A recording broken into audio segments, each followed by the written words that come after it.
сәлеметсіздер ме, қымбатты көрермендер, каналымызға қош келдіңіздер. Әлемдегі және Қазақстандағы жаңалықтарды алғашқылар қатарынан біле отырғыңыз келсе, арнадағы подписация және бір ғана лайк түймелерін баса отыруды ұмытпаңыздар. Ал ендеше бастадым. Танымал тележүргізуші Диана Скатова Instagram парақшасында былай деді: нәсілдік фильмдер туралы көптеген фильмдер түсірілді.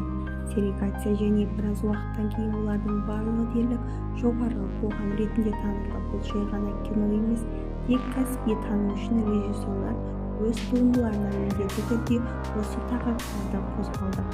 Біз барлық жарық полистика қарсы соғыс, бүкіл азаматқа қарсы зорлық, зомбылық екенін мойындайды. Олар балаларды, әйелдерді, еркектерді сол себепті өскен үшін қалай өлтіргені туралы таңқын емейлейтін кинокартинкалар түсіреді. Израиль армиясын алып кеткен үшін соттай ма бұны? Бірақ жоғары соттың өз үкімдері бар, мен оған көбірек сенемін, деді Диана Скатова. Сізді тамашалауға